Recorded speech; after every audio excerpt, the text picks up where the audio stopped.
خانم دکتر، احساس ترس خیلی شدیدی داشتم. احساس کردم دارم خفه میشم.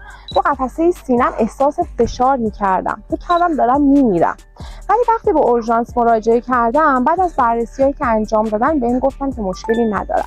این شرح حالی هستش که ما از بیمارانمون که مبتلا به حمله پنیک هستن میشنویم.